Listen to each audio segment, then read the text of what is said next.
अस्सलाम वालेकुम मोअज़्ज़िज़ ख़वातीन हज़रात सिंधी फ़िल्म संसार साण हाज़िर वेलुनि जे अक्स जी जॾहिं बि ॻाल्हि कंदा आहियूं ऐं जॾहिं चाहींदा आहियूं त माज़ीअ जे इन्हनि झरोखनि में दीदार कजे लम्हनि जी ख़ूबसूरती खे महसूसु कजे त साह ते अलाए छा हुरी वेंदो आहे। उहे सभु घड़ियूं जेके भले साज़ जूं हुजनि आवाज़ जूं हुजनि परफॉर्मेंस जूं हुजनि या पोइ उन्हनि सभिनी जे पोयां को बैक स्टेज को अहिड़ो को वजूद हुजे जिन्हनि सभिनी खे उन्हनि शाह करण लाइ आमादा कयो हुजे। बसि यादि आहे जेका पंहिंजे पाण खे महसूसु कराए थी, यादि आहे जेका अखियुनि में आब आणे थी, यादि आहे जेका असांखे अव्हां ताईं पहुचाए थी। असीं अव्हां जा बेहद शुक्रगुज़ार आहियूं ऐं असीं इब्तिदा में ई बार बार अर्ज़ु कंदा आहियूं त तव्हां जेका मोहबत असांखे ॾियो पिया था, जेको चाह असांजे पलाए पिए थो ऐं जेको प्रोग्राम जे हवाले सां अव्हां जी राय जो ओसीड़ो असांखे रहे थो ऐं अव्हां जी राय पहुचे थी, उन लाइ असां अव्हां जा बेहद शाकिर आहियूं। अॼोकी इन नशस्त में असीं हिकु नई फिल्म साण अव्हां जी ख़िदमत में हाज़िर आहियूं ऐं इन फिल्म जे हवाले सां असीं कुझु हिसनि में अव्हां सां गुफ़्तगू कंदासीं। असांजा मुअज़्ज़िज़ महिमान बि असां साण हूंदा जेके असां सां गुफ़्तगू कंदा ऐं उन्हनि जी ॻाल्हि ॿोल हवाउनि आधार हिननि लहरुनि जे आधार हिन रोशनी जी मार्फत अव्हां ई असां ताईं पहुचंदी।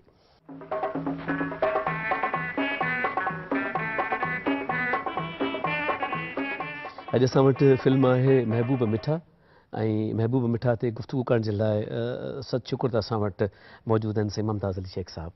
अस्सलाम वालेकुम अदा ज़ात बख़ैर ठीकु है ख़ैर ख़ैरियत ऐं शेख साहब खां पोइ असां वटि नौजवान मौजूदु आहे ज़ुहैब अहमद लाशारी। ज़ुहैब जो तारीफ़ असां पहिरीं कराए चुका आहियूं साईं रशीद अहमद लाशारी जो पोटो ऐं ख़ासि तौर ते नौजवान नस्ल जो उहो नुमाइंदो जेको सिंधी फिल्मुनि में ख़ासि शौक़ु रखे थो ऐं चाहे थो त दौर जदीद जा नौजवान बि फिल्मुनि जे बारे में ॼाण हासिलु कनि ऐं जेको उन ॾाढे खां फ़न विरसे में मिले थो उनजी पज़ीराई हासिलु थिए। ऐं ख़ातिन हज़रात इन ई सिलसिले जी निस्बत सां असां वटि मौजूदु आहिनि हयात अली शाह बुख़ारी साहब। ऐं यकीनन बुख़ारी साहब जो नालो कंहिं बि तारीफ़ जो मोहताज न आहे ऐं सिंधी फिल्मुनि जी जेका सूंहं आहे उन में बुख़ारी साहब जो पंहिंजो मुनफ़रिद किरदारु रहियो आहे। ऐं उन खां पोइ असां वटि अॼु ख़ैर सां मौजूदु आहिनि साईं नवाब मेहदी साहब। साईं अस्सलाम वालेकुम। पाकिस्तान टेलीविज़न जो हिकिड़ो सदाबहार नालो ऐं उहे जेकॾहिं गौर कजे त सिंधी फिल्मुनि में नवाब साहब पंहिंजे लबो लहजे सां जेको परफॉर्म कयो आहे सो बि यादगारी आहे। ऐं ख़ातिन हज़रात पंहिंजे मुअज़्ज़िज़ महिमाननि सां गुफ़्तगू खां पहिरीं चाहीं सां असां पंहिंजी फिल्म महबूब मिठा जो स्क्रोल अव्हां जी ख़िदमत में पेश कयूं। पेशकार इदारो हिन जो आहे एवरशाइन पिक्चर्स। जारी कंदड़ इदारो आहे झूलेलाल फिल्म्स। रिलीज़ थियण जी तारीख़ आहे 5 नवंबर 1971। पेशकार कविता। फिल्मसाज़ GS गिरनाणी गुरदास हंसमुख दास गिरनाणी। हिदायतकार AQP ज़ादो। लेखक कहाणी हयात अली शाह बुख़ारी। मकालमा निगार आगा सलीम। अक्कासी सईद रिज़वी। तदवीन Shahid Rizvi. Makeup hair style MA Parvez. Dresses Ashraf. Art director Fakhruddin. Still photography DK अख्तर। Dance director Aziz Samrat. Setting Aziz Baba. Head electrician Karim. Chief assistant photography M Sultan. Chief assistant sound शरीफ।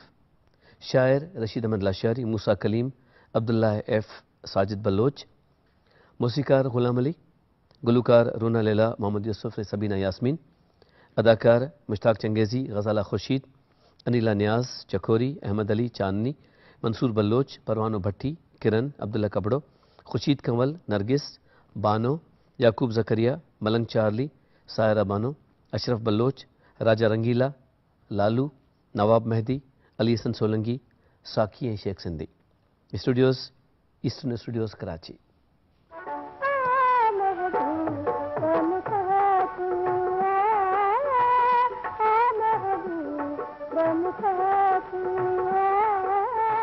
जीअं इब्तिदा में अर्ज़ु कयोसीं असां वटि सरख़ुशीअ जा लम्हा इहे आहिनि त 4 मोतबर नाला अहम तरीन वजूद जेके फिल्मुनि सां सलाहियल आहिनि असां वटि मौजूदु आहिनि। शेख साहब खां गुफ़्तगू शुरू कंदासीं।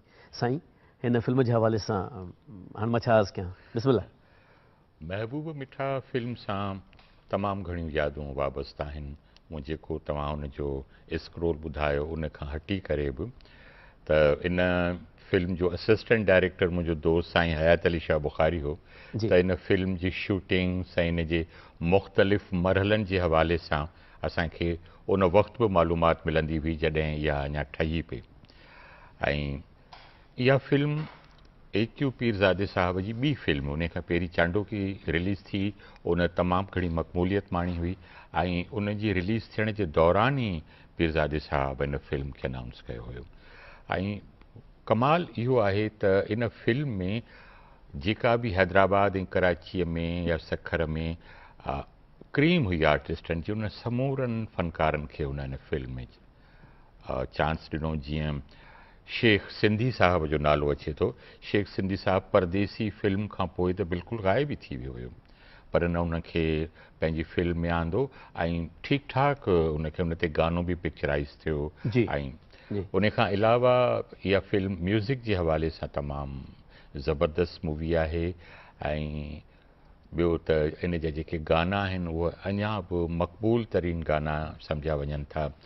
ऐं म्यूज़िक में पहिरियों दफ़ो इन फिल्म खां गिटार जो इस्तेमालु कयो वियो। अच्छा उन खां पहिरीं किथे इस्तेमालु थींदो हूंदो यकीनन गिटार, पर बाक़ाइदा गिटार खे इस्तेमालु कयो जेके वियो। हुन पीसिस हुजनि पीसिस जेके आहिनि उनखे गिटार, छाकाणि जो शायदि इहो 70 वारे ॾहाके में लाहौर जी फिल्मुनि में बि गिटार इन थी चुको हो। फिल्म संगदिल या इन क़िस्म जूं फिल्मूं हुयूं त हिते वरी ग़ुलाम अली साहब इन फिल्म में गिटार जो इस्तेमालु कयो ऐं तमामु कामयाबीअ सां उनखे इस्तेमालु कयो। ऐं ग़ुलाम अली साहब जो कमाल इहो बि आहे त हू जेके साज़ आहिनि, अंग्रेज़ी साज़ आहिनि या ग़ैर मुल्की साज़ आहिनि, उन्हनि खे अहिड़े नमूने इस्तेमालु कयो जो ईअं बि न लॻे त कोई इहो अंग्रेज़ी गानो आहे, लॻो त इहो सिंधी गानो आहे। इहो सॼो कमाल जेको आहे उहो म्यूज़िक डायरेक्टर ग़ुलाम अली साहब जो या उनजो जेको पीरज़ादो साहब हो, एक्यो पीरज़ादो साहब गॾिजी जेके कयो। सो इहे फिल्म मूंखे त तमामु घणो यादि आहे। मूं त शूटिंग बि ॾिठी हुई इन फिल्म जी हैदराबाद में, हयात अली शाह बुखारी जॾहिं उहो उर्दू में छा चवंदा आहिनि, सयां भे कोतवाल लपकाए का डर, जेतिरे उन भठनि ते हा न सिरुनि जे भठनि वटि शूटिंग पे हली, पोइ असां बि सभिनी दोस्तनि ते रोब रखंदा हली त शूटिंग ॾिसणु, पंहिंजो यार डायरेक्टर आहे पोइ वठी वेंदासीं ऐं ॾाढो असांखे आदरवा बि सुठो मिलंदो। हा तव्हां कंटिन्यू कंदव न? हा कंटिन्यू कनि त मुंहिंजी एज़ ए असिस्टेंट डायरेक्टर पहिरीं फिल्म हुई पीरज़ादो साहब हो। उन में वरी असांजी पहिरीं शूटिंग जेका थी उहा थी नाज़बाग काज़ी अहमद में। जी उनर साहब जो बाग हूंदो। कुर्बान जीलानी हीरो पहिरीं, गज़ाला ख़ुर्शीद जेका हीरोइन हुई, ठीकु शूटिंग थी। उन ज़माने में असां वॾी कैमरा खणी वेंदासीं एरी फ्लैक्स जेका जनरेटर ते हलंदी, बैटरी ते कोन हलंदी। जनरेटर पहिरियों सारो खणी वियासीं।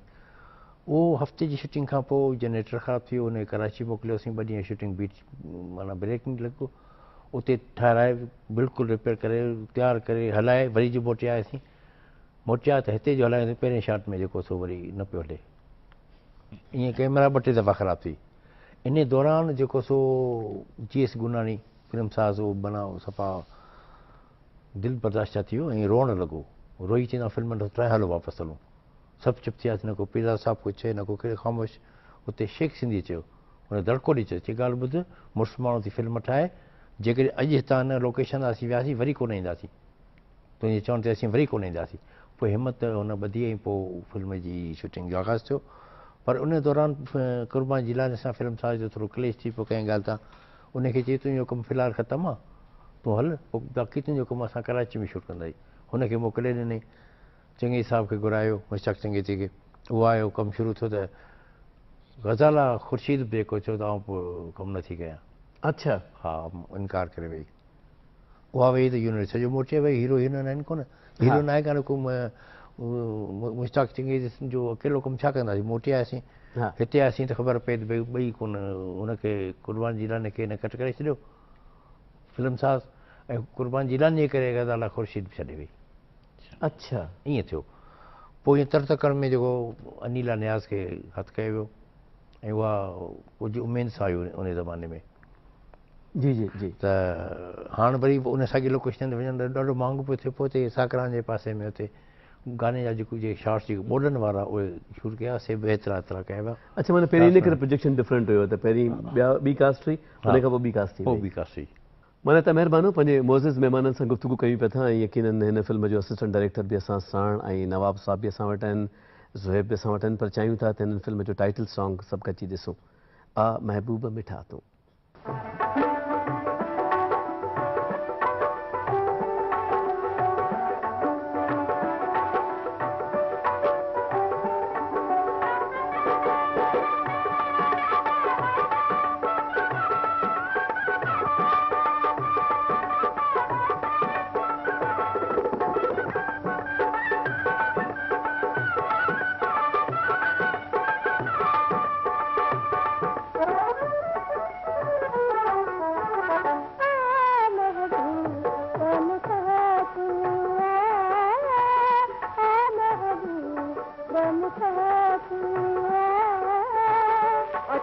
करियो मिठड़ा लड़ियो अच तो करियो मिठड़ा लड़ियो बन खातू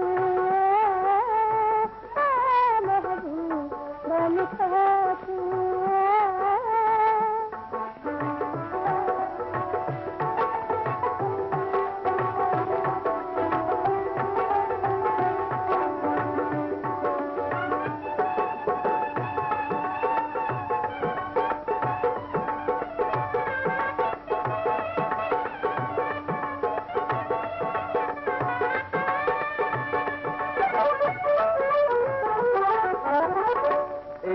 के हुस्न भी हो बात बड़े थी बादल के बरसात बड़े थी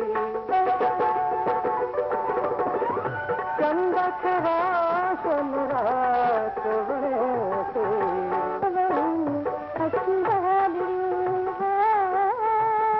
अच तो करो मुझगा लड़ियो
हसीन गाने जा हसीन बोल ऐं असां वटि मिठा माण्हू मौजूदु नवाब साहब तव्हांखे कीअं ब्रेक मिलियो हिन फिल्म में साईं फिल्मुनि जो कमु करण जो शौक़ु त हुयो हा ऐं वियुसि ईस्टर्न स्टूडियो में फर्स्ट टाइम वियुसि AQP साहिब सां मुलाक़ात थी जी ऐं उते मंसूर बलोच साहिब जन वेठा हुआ पोइ AQP साहिब चयो त तव्हां हिन फिल्म में हिकिड़ो इंस्पेक्टर जो रोल उहो तव्हां कंदव चयो त बिल्कुलु कंदासीं ऐं उन दौर में कराची में ईंदो हुउसि फिल्म जे स्टूडियो में वेंदो हुउसि ईस्टर्न स्टूडियो मूंखे चयूं त बाबा फलाणी तारीख़ तव्हां अचिजो दादू उते आहे शूटिंग